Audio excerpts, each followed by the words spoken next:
जोड़ने के बाद क्या होता है, शादी पूर्ण नहीं होती है, उसके बाद तो चलती है वो।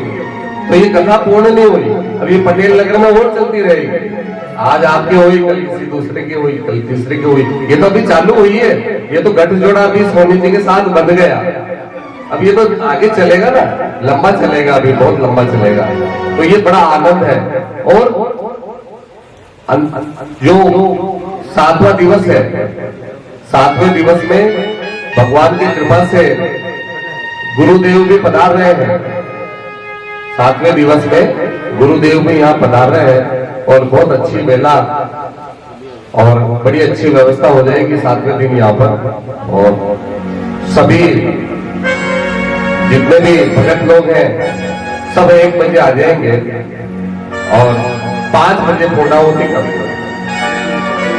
और उसके बाद में जो भी प्रसाद वितरण व्यवस्था जो भी आपकी है, जिस तरीके से है, वो आप सब लोगों को करते हैं।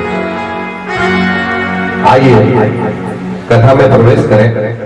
सभी माताएं और बहनें, देखिए एक छोटी सी मनवार हम लोगों ने की थी कि 56 हर घर से जब भोग आएगा, हर घर से जब प्रसाद आएगा, तो जो प्रसाद लेने वाला उसको सबसे ज्यादा खुशी मिलेगी कि हमारा भी इसमें हिस्सा है, हमारा भी इसमें हिस्सा है।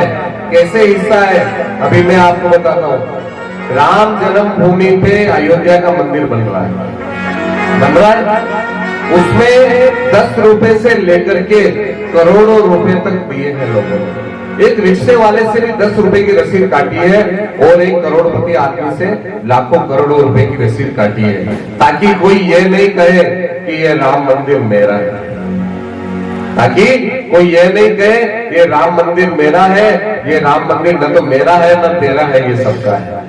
इसलिए एक टेम्पो वाले से भी 10 रुपए की रसीद लेकर के जब जाते हैं स्वयं सेवक, हिंदुस्तान की एक ऐसी संस्था, ऐसा स्वयं सेवक, ऐसे गण जिन्होंने इतना सारा पैसा इकट्ठा किया राम मंदिर के लिए कि टेम्पो वाले के पास जाते हैं तो बोलते हैं भाई साहब अगर आप नहीं दे सकते हो तो 10 रुपए तो कम से कम देना।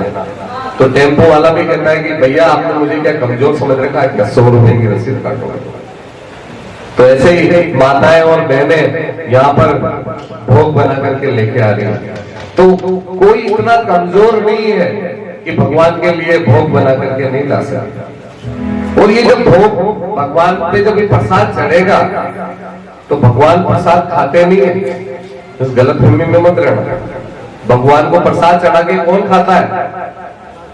कौन खाता है? भगत खाते हैं। आपा ने कहा आप ही तो भगत है, अपन ही भगत है और अपने अंदर आत्मा है और वो आत्मा है सोई परमात्मा है। आत्मा है, अपन बोलते हैं ना आत्मा है सो परमात्मा है। जब भगवान को जो भोग लगाया है, भोग लगाने के बाद में उसको आपने अर्पण किया है तो वो प्रसाद बन गया। वो क्या बन गया? प्रसाद बन गया। जब तक भगवान का भोग नहीं लगा, जब तक तुलसी दल उसमें नहीं डला, तब तक उसका भोग नहीं लगा और वो प्रसाद नहीं बना।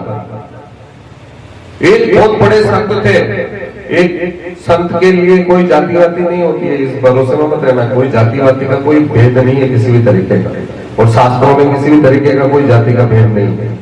ये तो क्या है कि ये जनमानस ने थोड़ी सी उल्टी बातें कर दी, इसलिए ऐसी व्यवस्था बन गई है, ताकि कोई जाति नहीं है। जन्म जाए थे शूद्र और कर्म जाए थे ब्राह्मण। शास्त्रों में लिखा है, वेदों में लिखा है, जन्म से हर व्यक्ति शूद्र होता है और अपने कर्मों से ब्राह्मण बनता है।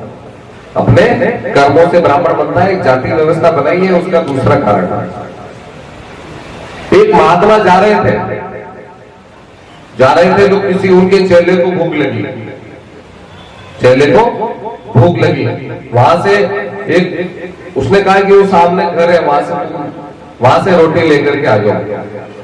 तो चेले ने कहा कि वो तो बहुत छोटी सी जाति के उसका घर है, मैं वहां से नहीं खाऊंगा। तो अच्छा सही बात। अब गुरुदेव वहां से भीख मांग करके लेकर के आ गया और भगवान को भोग लगा दिया। सुनना बात को, और भगवान को भोग लगाया और भोग लगाने के चेले को कहा कि अरे चेले इधर आ, भगवान का प्रसाद खा ले। तो चेले ने फटाक से प्रसाद खा लिया। क्या हुआ? किसी के घर का अन्न है और भगवान के लग गया तो वो उसकी कोई जाति नहीं होती। ये हमारे मन का भ्रम है। भगवान को भोग लगने के बाद वो प्रसाद हो जाता है। इसी तरीके से शास्त्रों में बताया है कि यदि घर में 10 तोला सोना आप लेके आ रहे हो तो 1-2 ग्राम भगवान के, भले कुछ भी आभूषण बना दो छोटा मोटा, लेकिन आभूषण बना हुआ।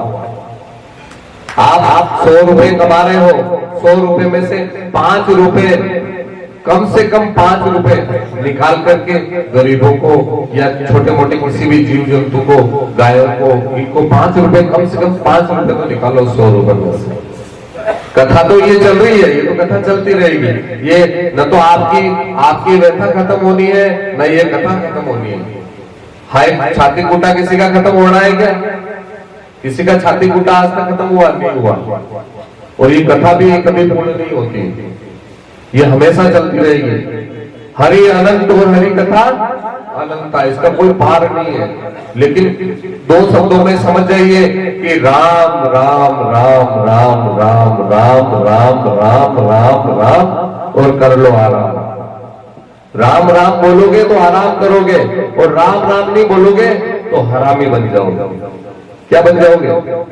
हरामी किसको बोलते हैं? जो राम का नाम नहीं ले वो हरामी, और जो राम का नाम ले वो आरामी। शहंशाह, राजा महाराजा। संत क्या होते हैं? संत राजा महाराजा होते हैं। राजा महाराजा भी उनके आगे भोग लगाते हैं। प्रधानमंत्री, मुख्यमंत्री सब उनके नतमस्तक होते हैं। क्यों? क्योंकि राजाओं के राजा है।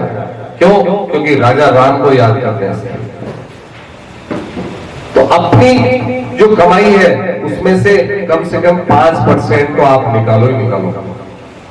अरे तुम्हारी कमाई का 10% तो सरकार ले जाती है। इनकम टैक्स भरते हो ना आप लोग, उसमें 10% तो सरकार ले जाती है। तो 5% कम से कम छोटा मोटा कोई भी दान करने के लिए आप हमेशा निकाल करके रखें। चाहे कैसी भी परिस्थिति हो, भगवान के नाम से थोड़ा सा पैसा निकाल के जन सहयोग में लगाओ। किसी को बताने की जरूरत नहीं है कि मैं ऐसा करता हूं, चुपचाप कर लो। क्योंकि भजन, भोजन और भोग ये शांत की जगह है, एकांत की जगह है। ये शांत की जगह है, एकांत की जगह। इसके लिए किसी को बताने की जरूरत नहीं होती। और ऐसे ही दान देने के लिए किसी को बताने की जरूरत नहीं होती। कोई सेल्फी लेकर के फोटो खींच के दान देने की जरूरत नहीं होती। ये बता रही है, ये शब्द बता रहे हैं। गीता हमें ये बता रही है। और आज क्या बता रही है? कृष्ण भगवान आए हैं रात,